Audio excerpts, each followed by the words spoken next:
సామాజిక అస్త్రం నెంబర్ 1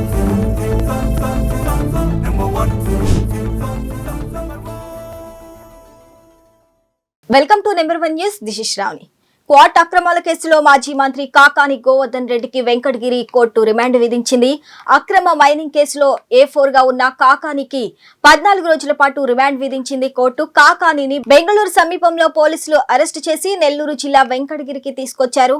విచారణ తర్వాత వైద్య పరీక్షలు నిర్వహించిన అనంతరం వెంకటగిరి కోర్టులో హాజరుపరిచారు. మాజీ మంత్రిని నెల్లూరు కేంద్ర కారాగారానికి తరలించాల్సిందిగా ఆదేశాలు జారీ చేశారు.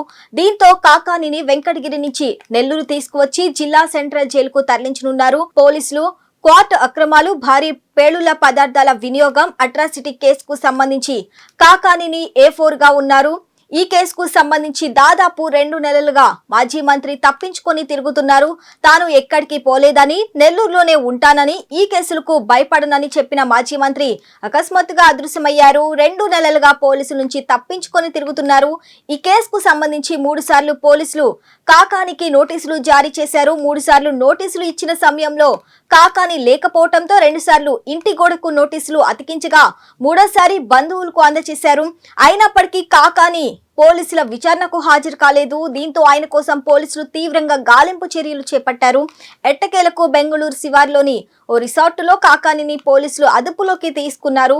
విచారణ సందర్భంగా పోలీసులు అడిగిన పలు ప్రశ్నలకు తనకేం తెలియదని, ఈ కేసుతో సంబంధం లేదని కాకాని చెప్పారు.